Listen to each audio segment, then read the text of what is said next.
আল্লাহ তাআলা তাদেরকে প্রশ্ন করবে, কোথায় ছিলা এতক্ষণ? তোমরা এতক্ষণ কোথায় ছিলা? আল্লাহ তাআলা যখন প্রশ্ন করবে, ওই ফেরেশতার দল তারা আল্লাহ তাআলার কাছে বলবেন, ওগো আমার মালিক,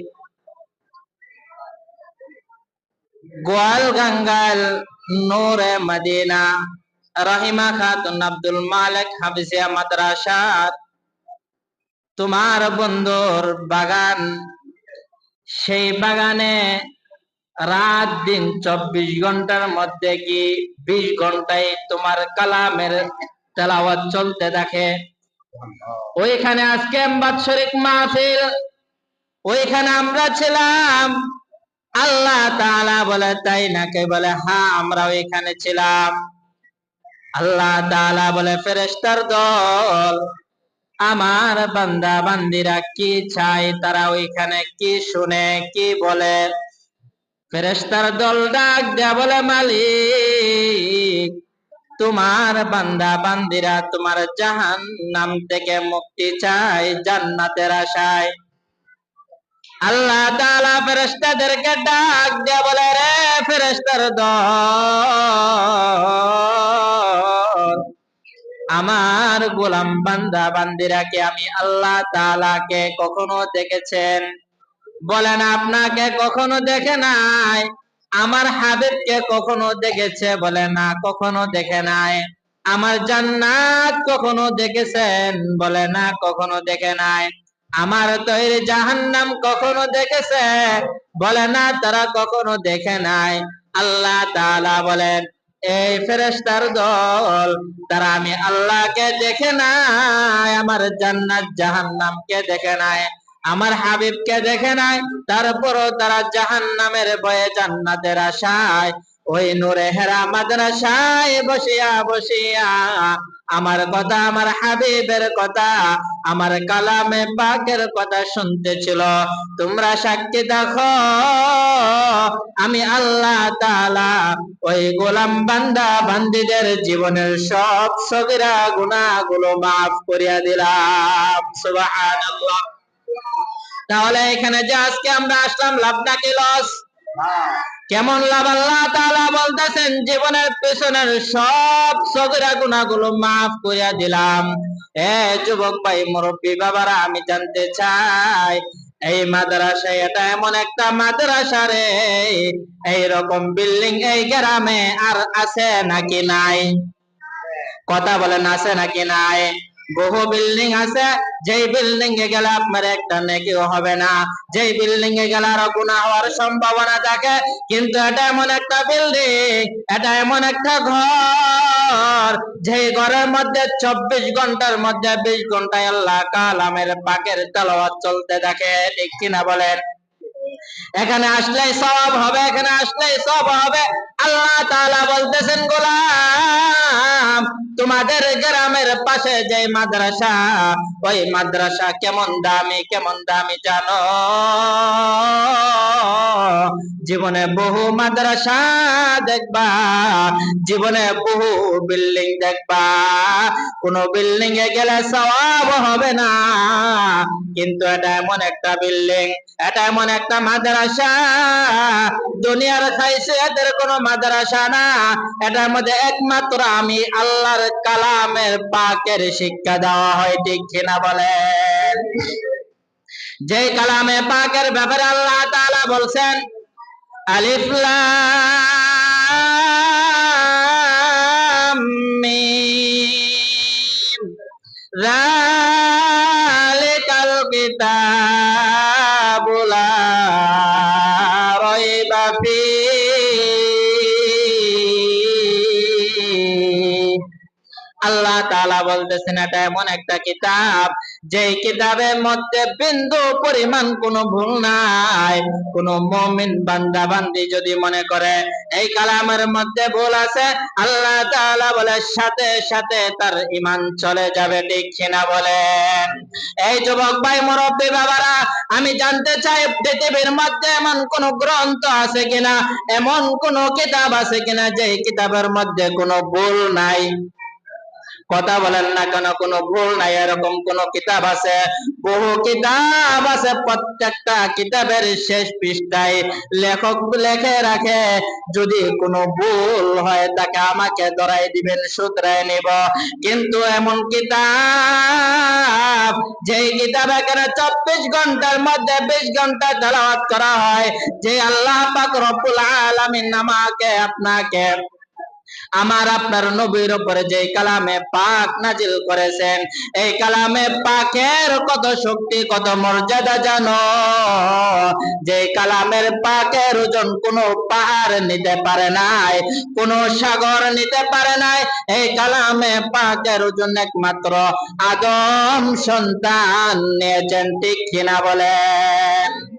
এজন্য যুবক ভাই, যে কথাটা বলতেছিলাম, এই কালামে পাকের মর্যাদা কেমন আল্লাহ তাআলা বলেন, এই কালামে পাকের সাথে যদি তোমার সম্পর্কটা গভীর করতে চাও, এই কালামে পাকের সাথে যদি তুমি সম্পর্ক করতে পারো, আল্লাহ তাআলা বলেন কাল কিয়ামতের দিন এই কালামে পাক তোমাকে জান্নাতে নিয়ে যাবেন। সুবহানাল্লাহ, আরো জোরে বলেন সুবহানাল্লাহ।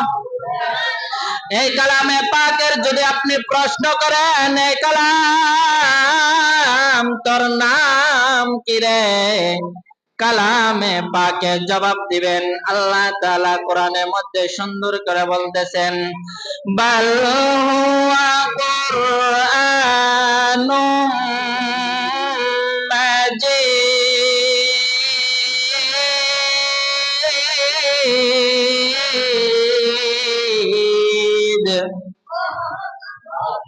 আল্লাহ তাআলা কোরআনে মধ্যে বলতেছেন বাল হুয়া কুরআনুম মাজিদ, কোরআন নিজে বলতেছেন আমার নাম কোরআন। আপনি যদি কালামে পাকে কোরআনকে প্রশ্ন করেন, হ্যাঁ কোরআন তোমার বাড়ি কই, তুমি কোথা থেকে আসলা, কালামে পাক জবাব দিবেন ফি লাউহিম মাহফুজ।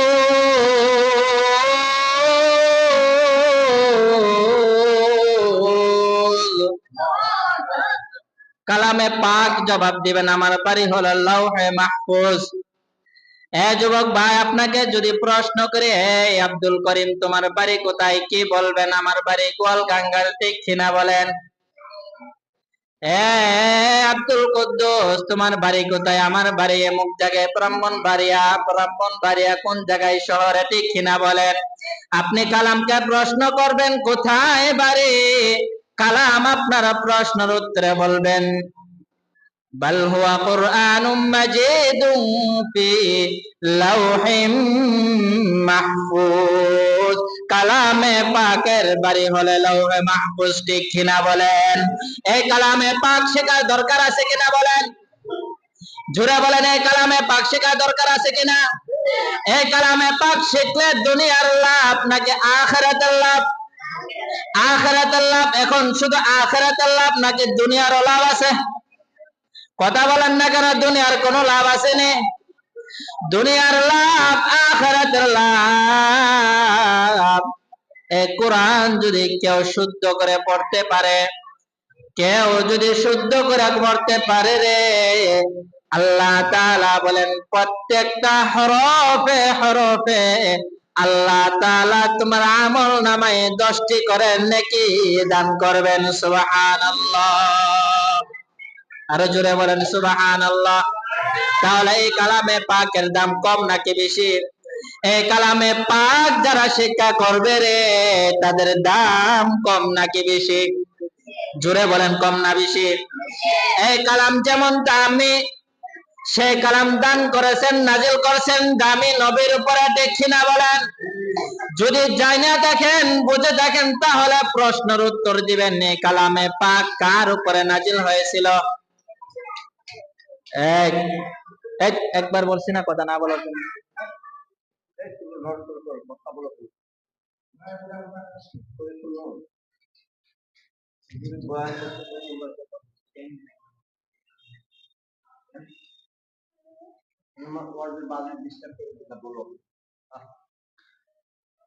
যদি আপনারা বুঝে দেখেন তাহলে বলবেন কালামে পাক কার উপরে, কোন নবীর উপরে নাজিল হয়েছিল? আমার আপনার নবী হযরত মুহাম্মদ মুস্তাফা সাল্লাল্লাহু আলাইহি ওয়াসাল্লামের উপর নাজিল হয়েছিল, ঠিক কিনা বলেন? নবী কম দামি নাকি বেশি দামি? সকল নবীদের নবী, ঠিক কিনা বলেন? আনেওয়ালা যত উম্মত দুনিয়াতে আসছেন, যারা কিয়ামতের আগ পর্যন্ত আসবেন, সকলের নবী, ঠিক কিনা বলেন? এরপরে আর কোন নবী আসবে না। আল্লাহ তাআলা বলেন, আমি আল্লাহর কালাম যেমন দামি, আমি আল্লাহ তাআলা সেই কালামকে নাজিল করেছি দামি নবীর উপরে, হযরত মুহাম্মদ মুস্তাফা সাল্লাল্লাহু আলাইহি সাল্লামের উপরে। এই নবী যেমন দামি রে, সেই নবীর উম্মত গুলো কম দামি নাকি বেশি দামি? বেশি দামি। তাহলে কোরআন শিক্ষা করলে আপনার লাভ নাকি লস? ছেলে সন্তানকে শিক্ষা দিলে লাভ নাকি লস? আল্লাহর নবী বলেন, ক্বালান নবী সাল্লাল্লাহু আলাইহি ওয়াসাল্লাম, আফদালুল ইবাদাতি তিলাওয়াতুল কুরআন। দুনিয়ার মধ্যে সবচেয়ে উত্তম কাজ হলো কোরআন তেলাওয়াত করা। সুবহানাল্লাহ। আরো জোরে বলেন সুবহানাল্লাহ। এই উত্তম কাজ আমরা যদি না পারি, আমাদের ছেলে সন্তানদেরকে শিখাইবো কিনা বলেন? শিখাইতে হবে কিনা? আজকে 60-70 বছর চলে গেছে রে, যদি বলে মুরব্বী বাবা আপনি সূরা ফাতিহাটা শুদ্ধ করে পড়েন, পড়তে পারে না, ঠিক কিনা বলেন? যদি এখানে পেটের মধ্যে বুম ফিট করে বলে শুদ্ধ করে সূরা ফাতিহাটা পড়ো, না হয় মাইরা লামো, তারপর তার শুদ্ধ করে সূরা ফাতিহা পড়তে পারবে না, ঠিক কিনা বলেন? এখানে আমার সামনে যারা আছেন 60-70-80 বছর হয়ে গেছে, আপনাকে প্রশ্ন করে আপনি কিন্তু ঠিক পারবেন না। এখানে একটা যুবক ছেলে, এখানে একটা শিশু ছেলে, মাত্র 5 থেকে 7 বছর, তারে যদি বলে এই ছেলে তুমি দাঁড়াও, কালামে পাকের থেকে সূরা ফাতিহা শুদ্ধ করে শোনাও, সুন্দর করে বলবেন আউযু বিল্লাহি মিনাশ শাইতানির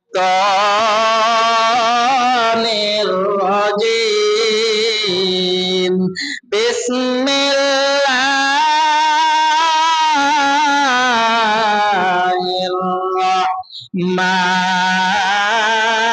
রাহমানির রহিম, ঠিক কিনা বলেন? কিন্তু আমি আর আপনি পারবো না, ঠিক কিনা বলেন? এজন্য এই কোরআন শিক্ষা যারা করবে তাদের দাম কম নাকি বেশি?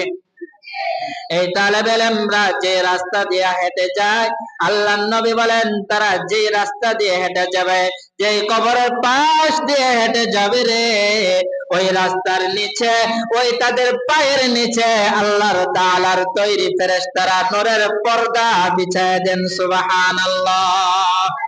একটা 7 বছর 5 বছরের বাচ্চা রাস্তা দিয়ে হাঁটলে ফেরেশতারা নূরের পর্দা বিছায় দেয়, কিন্তু আমার আপনার হায়াত 70 বছর পাড়ি দিয়ে দিলাম, বলেন তো আমি আপনি হাঁটলে ফেরেশতারা বিছানা বিছাইব নাকি ফেরেশতার এই রাস্তার 10 হাত দূর দিয়ে যাইব? বলে তার মুখে বিড়ির গন্ধ করে, তার হাতে গাঞ্জার গন্ধ করে, তার হাতে আবার গন্ধ করে, ঠিক কিনা বলেন? কিন্তু একজন তালেবে ইলম 7 বছর, সর্বোচ্চ 7 বছর 8 বছর একটা তালেবে ইলম যখন রাস্তা দিয়ে হেঁটে যায়, ওই রাস্তা তাদের পায়ের নিচে আল্লাহর তৈরি ফেরেশতারা নূরের পর্দা বিছায় দেয়। সুবহানাল্লাহ। আমি জানতে চাই আপনি কবরের পাশ দিয়ে গেলে কবরের আযাব বন্ধ হবে না? বন্ধ হবে না। কিন্তু একটা তালেবে ইলম যদি রাস্তা দিয়ে হেঁটে যায়, কবরের সামনে দিয়ে হেঁটে যায়, ওই কবরের আযাব আল্লাহ তাআলা বন্ধ করিয়া দেয়। সুবহানাল্লাহ। একটা ঘটনা বলে, বড় পীর আব্দুল কাদের জিলানী রাহমাতুল্লাহি আলাইহি আমরা সকলেই চিনি, ঠিক কিনা বলেন? কথা শুনেন না কেন? নাম শুনেন নাই? বড় পীর আব্দুল কাদের জিলানী রাহমাতুল্লাহি আলাইহি, ওনার কাছে একজন মহিলা আয়েশা বলতেছেন, ও বড় পীর আব্দুল কাদের, আপনার কাছে আমি একটা সাহায্যের জন্য আসছি। বলে কি সাহায্য? বলে আমার একটা মাত্র কন্যা সন্তান ছিল, আমার স্বামীর খুব শখ ছিল যখন সে দুনিয়াতে আগমন করবে তাকে আমি লালন পালন করব, তাকে আমি কোরআন শিক্ষা দিব। কিন্তু বড় আফসোস, আমার মেয়েটাকে এত পরিমাণ আদর করলাম, এত পরিমাণ আমি মহব্বত করলাম। আমার বড় আশা ছিল আমার মেয়েটাকে বিবাহ দিব, সুন্দর আমার মেয়ের ঘর নাতিনত কি হবে, তাদেরকে নিয়ে আমার জীবন যৌবন চালায় দিব। কিন্তু বড় আফসোস, আজকে আমার 2 দিন যাবৎ চলতেছে আমার মেয়েটা দুনিয়া ছেড়ে চলে গেছে। ওই বড় পীর আব্দুল কাদের জিলানী রাহমাতুল্লাহি আলাইহির কাছে বলতেছেন, ও বড় পীর আব্দুল কাদের, আমি আমার মেয়েটাকে বড় মহব্বত করতাম, বড় আদর করতাম, বড় ভালোবাসতাম। মনোযোগ দিয়ে শুনেন, গুরুত্বপূর্ণ আলোচনা, এদিক সেদিক তাকাবেন না। বড় পীর আব্দুল কাদের বলেন, ঠিক আছে, কি বলতে, কি বলো, আমি শুনতেছি। বলে, আমার মেয়েটা আজকে যে কবরে শোয় দিয়ে আসলাম রে, আমি জানতে চাই আমার মেয়েটা কবরে জান্নাতে নাকি জাহান্নামে। সুবহানাল্লাহ। বলে, তাই নাকি? বলে, হ্যাঁ তাই। এমন কোন আমল আছে না, আমারে শিক্ষা দেন। বড় পীর আব্দুল কাদের জিলানী রাহমাতুল্লাহি আলাইহি বলতেছেন, ঠিক আছে, তুমি বাড়িতে চলে যাও, তোমাকে একটা আমল দিয়ে দিলাম, তুমি সব সময় আমলটা করবা, রাত দিন 24 ঘন্টা। বলে, কি আমল? তুমি সূরা তাকাসুর তেলাওয়াত করবে, সূরাতুল তাকাসুর। নাম শুনছেন নি? এই নাম শুনছেন নি? সূরা তাকাসুর তেলাওয়াত করবা সব সময়। বলে, ঠিক আছে। সূরা তাকাসুর আমল করতে লাগলেন, মহিলা দেখতে লাগলেন, বার পড়তে লাগলেন, আমল করতে চলতেছে। হঠাৎ একদিন ঘুমিয়ে যায়, রাতের স্বপ্নে দেখে সে যেন জান্নাতে কোথাও হাঁটতেছে, রাস্তা দিয়ে হাঁটতেছে। অনেক দূর যাওয়ার পর কানের মধ্যে একটা কান্নার আওয়াজ ভাসতেছে। বলে, কোথায় থেকে সেই কান্নার আওয়াজ আসতেছে? আমার তো মনে হয় আমার মেয়ের কান্নার আওয়াজ আমার কানে বাজতেছে রে। যাই দেখি, গিয়া কি দেখা যায়, সামনের দিকে তাকায় দেখে লাল লাল বাতি জ্বলতেছে।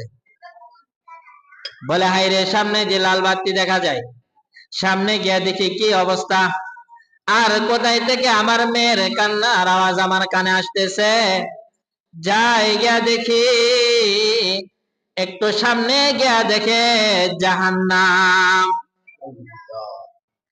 সেই জাহান্নামের মধ্যে তার মেয়েকে লটকায়া, উপরের মধ্যে লটকায়া ফেরেশতারা তাকে আঘাত করতেছেন। আঘাত করতে করতে শরীরের চামড়া গুলো একবারে খসায় ফেলছেন। চিৎকার মায়েরা বলে, আব্দুল কাদের, এই রকম আমল আমাকে না দিল তুমি পারতা। আমি জানতে চাইছিলাম আমার মেয়েটা জান্নাতে নাকি জাহান্নামে।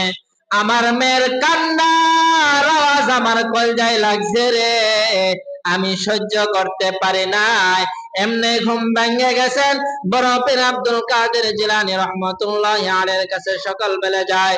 এ বড় পীর আব্দুল কাদের জিলানী, যে স্বপ্ন দেখলাম, এই স্বপ্ন দেখার চাইতে না দেখায় আমার জন্য অনেক ভালো ছিল।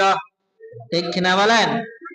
আদরের মেয়ে জাহান্নামে দেখে আর কোনো হুঁশ নাই। বলে, কি স্বপ্ন দেখছো?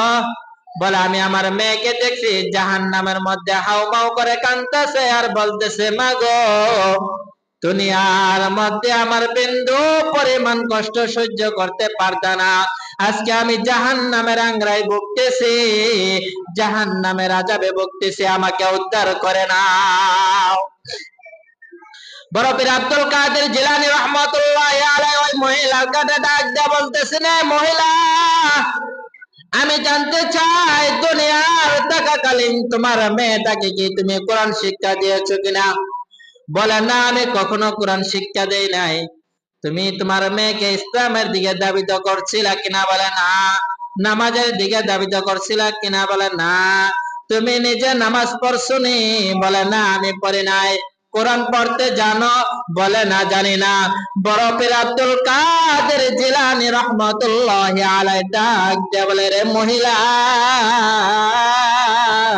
তোমার মেয়ে জাহান্নামে যাবে না তো কোথায় যাবে? যাও যাও, তোমার মেয়ে জাহান্নামে গেছে, কিন্তু তুমি যে জাহান্নামে যাইবা, ওই জাহান্নাম থেকে তুমি আগে নিচে বাঁচার চেষ্টা করো। সুবহানাল্লাহ। এই পর্যন্ত আসলো। আসার পর বড় পীর আব্দুল কাদের জিলানী রহমাতুল্লাহি আলাইহি একদিন স্বপ্নে দেখতেছে জান্নাতের মধ্যে ঘুরতেছে। কোথায় ঘুরতেছে? কথা বলেন, কোথায় ঘুরতেছে? জান্নাতে ঘুরতেছে। ঘুরতে ঘুরতে ঘুরতে ঘুরতে গিয়ে দেখে ওই মহিলাটা, ওই মেয়েটা, ওই মহিলার মেয়েটা জান্নাতের মধ্যে। দেখে আশ্চর্য, বলে, এই মেয়ে, তুমি কে? বলে, আপনি আমাকে চিনেন না? বলে, না, তোমাকে চিনতে পারি নাই। বলে, ওই যে আমার আম্মা আপনার কাছে গিয়েছিল আমাকে দেখার জন্য, আমি জান্নাতে নাকি জাহান্নামে, ওই মহিলার মেয়ে আমি। বলে, তাই নাকি? বলে, হ্যাঁ তাই। তাহলে তোমার মা তো স্বপ্নে দেখছে তুমি জাহান্নামে, আর আমি তো দেখতেছি তুমি জান্নাতে। এর কারণ কি? তোমার মার স্বপ্ন সত্য নাকি আমার স্বপ্ন সত্য? আমি দেখতেছি তুমি জান্নাতে, সেটা সত্য, নাকি তোমার মা যে তোমাকে জাহান্নামে দেখছে সেটা সত্য? এমনি মেয়েটা ডাক দিয়ে বলে, এই বড় পীর আব্দুল কাদের জিলানী, আপনিও স্বপ্নে দেখছেন, আপনি যেটা দেখতেছেন সেটাও সত্য। আমার মা যে স্বপ্নে দেখছিল আমি জাহান্নামে, সেটাও সত্য। বড় পীর আব্দুল কাদের জিলানী বলে, কিভাবে সম্ভব? তোমার মা স্বপ্নে দেখছে তুমি জাহান্নামে, আমি স্বপ্নে দেখছি তুমি জান্নাতে, কিভাবে সম্ভব? মেয়েটা চোখের পানি ফেলে কান্না করে আর বলে, বড় পীর আব্দুল কাদের জিলানী, আমার কপাল বড় ভালো, যেই কবরস্থানে আমি শৈলাম, ওই কবরস্থানের পাশ দিয়ে মাদ্রাসার কিছু তালেবে ইলমরা তারা হাঁটতেছিল, যাইতেছিল। ওই তালেবে ইলমরা আমাদের কবরের জন্য তারা কবর জিয়ারত করলো, তারা আল্লাহর কালামের পাক তেলাওয়াত করলো। সোজা কথা, কবর জিয়ারত করিয়া আমাদের জন্য দোয়া করলো। ওই দুয়ার বদলতে তালেবে ইলমদের পাড়ার বরকতে আল্লাহ তাআলা আমার কপালে জান্নাত রেখে দিয়েছেন। তাই আমার মা যখন স্বপ্ন দেখছিল আমি ছিলাম জাহান্নামে, আজকে আপনি স্বপ্নে দেখছেন আমি জান্নাতে, দুজনের স্বপ্নই সত্য। আমার কপাল ভালো, ওই রাস্তা দিয়ে তালেবে ইলমরা যাওয়ার কারণে আল্লাহ তাআলা আমার কবর আযাবকে মাফ করে আমাকে জান্নাত নসিব করলেন। সুবহানাল্লাহ। আরো জোরে বলেন সুবহানাল্লাহ। ওই মেয়েটা ডাক দিয়ে বলে, বড় পীর আব্দুল কাদের জিলানী, শুধু কি আমার কবরটাকে জান্নাতে আল্লাহ দান করছেন এমনটা নয়, ওই তালেবে ইলমদের বরকতে আল্লাহ সুবহানাল্লাহ সুবহানাল্লাহ, আল্লাহ তাআলা কত দয়াবান, কত মেহেরবান। আল্লাহ তাআলা ওই কবরস্থানে যত মুর্দেগান ছিল রে, সকলের কবরকে জান্নাতের বাগান বানায় দিয়েছেন। সুবহানাল্লাহ। আরো জোরে বলেন সুবহানাল্লাহ। তাহলে এই শিক্ষা আমাদের দরকার আসেনি? এই মাদ্রাসা এখানে হওয়াতে লাভ নাকি লস? আর আপনাদের যদিও লস হয়, কবরবাসীদের জন্য লাভ নেই কিনা বলেন? আমি আপনি হিংসা করে মাদ্রাসায় কি চলে? খায় আর ঘুমায়। আপনি খান আর ঘুমান। আপনাকে যদি জিজ্ঞাসা করি একটা সূরা কোন পারবেননি, কিন্তু একটা বাচ্চাকে জিজ্ঞাসা করলে সুন্দর করে শুদ্ধ করে কোরআন তেলাওয়াত করতে পারবে, ঠিক কিনা বলেন? তাহলে আপনার চাইতে শত শত গুণ বেশি দাম ওই 7 আর 8 বছর বাচ্চার, ঠিক কিনা বলেন? কবরে গেলে জিগাইবনি দুনিয়াত কানি হেত আছেন, তোর জিগাইবনি কয় ছেলে আছেন, কয়টা বাড়ি আছেন, কয়টা বিল্ডিং আছেন, কয়টা গাড়ি আছেন, জিগাইবনি, কিন্তু আমরা দুনিয়ার মধ্যে গাড়ি বাড়ি আর নারীর পিছনে পয়রা আখিরাতকে ভুইলা গেছি, ঠিক কিনা বলে? এজন্যই মাদ্রাসায় ছেলে সন্তানদেরকে পড়ানো দরকার, আছে কিনা বলেন? আর জোরে বলেন, আছে কিনা? এই জন্য আল্লাহ তাআলা আমাদের সকলকে এবং আমাদের ছেলে সন্তানদেরকে, মেয়েদেরকে এই মাদ্রাসায় ভর্তি করানোর জন্য আল্লাহ তাআলা যেন তৌফিক দান করুক। সকলে বলেন আমিন। এই মাদ্রাসায় পড়াইলে লাভ নাকি লস? কম নাকি বেশি? বিনা হিসাবে জান্নাতে যাইতে চান? সারা জীবন তো গুনাহ করছেন, বিনা হিসাবে জান্নাতে যাইতে চাননি? অন্তত পক্ষে একটা ছেলে হোক বা একটা মেয়ে হোক মাদ্রাসায় ভর্তি করাই দেন। আল্লাহ তাআলা হাফেজের বাবা বানায়া, হাফেজের মা বানায়া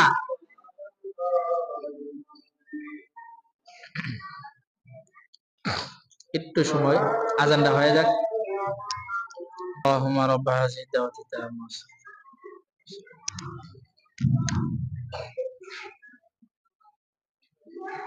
সুবহানাল্লাহি ওয়া বিহামদিহি সুবহানাল্লাহিল আযীম। তাহলে যে কথা বলতেছিলাম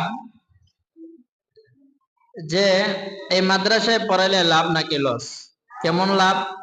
সংক্ষেপে, একজন লোক মাদ্রাসায় খাদেমগিরি করত। কি করত? জোরে বলেন, কি করত? সে বিনা পয়সায় মাদ্রাসার খাদেম ছিল। বিনা পয়সায় মাদ্রাসার খাদেম ছিল, পুডিং এর বাবুর্চি ছিল আর কি, সোজা কথা। রান্না বান্নার কাজ, ছাত্রদেরকে রান্না বান্না করে খাওয়াইতো। তো একদিন যে কোনো কারণে, বৃষ্টির কারণে রান্না বান্না করে খাওয়াইতে, ভাত নিয়ে আসতে দেরি হয়ে যাইতেছে। ওই লোকটা ছিল আবার একটু স্বাস্থ্যবান। কি ছিল? স্বাস্থ্যবান ছিল। যখন রাস্তা দিয়া তাকাই রইছে, হাইরে এখনো আসতেছে না, সবাই আবার ওই লোকটাকে পেটু ভাই বলতে ডাকতো। কি বলে ডাকতো? পেটু। মেট্রো স্বাস্থ্য ছিল আর কি, পেট বড় ছিল, এই জন্য বলতো যে পেটলা ভাই দিয়ে এখনো খানা নিয়ে আসেন। এখন হঠাৎ বৃষ্টির মধ্যে উনি খানা নিয়ে আসতেছে, জানালা দিয়ে দিয়ে তাকায় ছাত্ররা দেখতেছে যে আসতেছে, আর বলতেছে আইতেছে রে পেটু ভাই আসতেছে, পেটলা ভাই আইতেছে, খানা নিয়ে আইতেছে। এই কথাটা ওই লোকে বেচারার কানে গিয়া পৌঁছা গেছে। বেচারা চিন্তা, ফায়ার বিনা পয়সা চাকরি করে আমার ফেটলা ডাকবার লাগা, অত কষ্ট করে মেঘের মধ্যে আমি খানা ভাগ করে আনতেছি, এরা খাওয়াবার লাগা, আদর করি, ভালোবাসি, মহব্বত করি, নিজের ছেলে সন্তানদের মতন দিয়ে এরা আমার ফেটলা ডায় আর চাকরি, আর চাকরি করতাম না। মোতায়েম সাহেবের কাছে গিয়ে আমি চাকরি করতাম না। বলে কি লিগা? বলে আমার ফেটলা ডায় করতে না। বলে না, গেছে গা। ঘুমাইছে রাত্রে, স্বপ্ন দেখে ফুল সিরাত পার হইতে পারতেছে। স্বপ্ন দেখে ফুল সিরাত আটকায় গেছে গা। ওই যে মাদ্রাসার ছাত্রদেরকে বিনা পয়সা খাদেমগিরি করছে, মহব্বত করছে, তাই না? নিচে তাকায় তাকায় দেখতেছে এরা সুন্দর করে ফাল্লায় ফাল্লায় ফুল সিরাত কে যেতেছে গা, পার হয়ে যেতেছে গা। এমনি পিছনে একজন ডাক দিয়া পিছনে তাকায় দেখে ফেতলা ভাই আপ পাইতেছে। কি করতেছে? আপ পাইতেছে, ফুল সিরাতের উপর উঠতে পারে না। এমনি ডাক দিয়া বলে, এই তোরা কই যাস? ওই যে আমাদের ফেতলা ভাই উঠতে পারে না, লো টান দিয়া লয়া। যখন স্বপ্নে দেখতেছে, এই কারবার স্বপ্নে দেখতেছে, ফেরেশতারা ছাত্ররা যারা এরকম মহব্বত করতো, তারা টান দিয়ে উঠে ফুল সিরাত লইয়া সোজা জান্নাতে। ঘুম ভাঙে গেছে গা। এমনি সকালে মাদ্রাসায় আইসা বলে, হুজুর গো, চোখের পানি ফেলে ডাক দিয়ে বলে, হুজুর যা করছি ভুল করছি। বলে, আরে ভাই আপনি কি ভুল করছেন? আমি রাত্রে ঘুমাইছিলাম, স্বপ্নে দেখলাম ফুল সিরাত পার হইতে পারি নাই। আমি আপনার ছাত্রদেরকে মহব্বত করতাম, ভালোবাসতাম, ফুল সিরাতের মধ্যে পাইতে শুরু করলাম, ফুল সিরাতের উপরে উঠতে পারি নাই। বলে তাই নাকি? বলে হ্যাঁ। এমনি একজন ছাত্র পিছনের দিকে তাকায় দেখে আমি আপ্পাইতেছি, উপরে উঠতে পারি না, ফুল সিরাতের উপরে উঠবো। এমনি ছাত্ররা ডাক দেয়া বলে, ছাত্র ভাইরা, আমাদের পেটু ভাই দি ফুল সিরাতের উপরে উঠতে পারে না, চলস না টান দিয়া নিয়া জান্নাতে চলে যায়। সুবহানাল্লাহ। এমনি চোখের পানি ফেরে বলে, হুজুর আমাকে মাফ করবেন, মরণের আগ পর্যন্ত যতদিন বেঁচে থাকি রে, এই তালেবে ইলমদের খেদমত আমি আব্দুল করিম করে যাব। সুবহানাল্লাহ। তাদেরকে ভালোবাসলে লাভ নাকি লস? জোরে বলেন, লাভ নাকি লস? তাদেরকে ভালোবাসতে হবে কিনা বলেন? কি বলেন, ভালোবাসতে হবে কিনা? নাকি তাদেরকে দেখলে ঘৃণার নজরে তাকাইবেন? না, তাদেরকে দেখলে ঘৃণার নজরে তাকাইবেন না, তাদেরকে ভালোবাসবেন। আপনার সামর্থ্য থাকলে ছোট ছোট বাচ্চাদেরকে একটা কাপড় কিনে দিবেন, 10টা টাকা দিবেন, বলে আমার সন্তানদেরকে পড়াইতে পারে নাই, কি হয়েছে, সে আমার সন্তানের মতন, সে আমার নাতির মতন।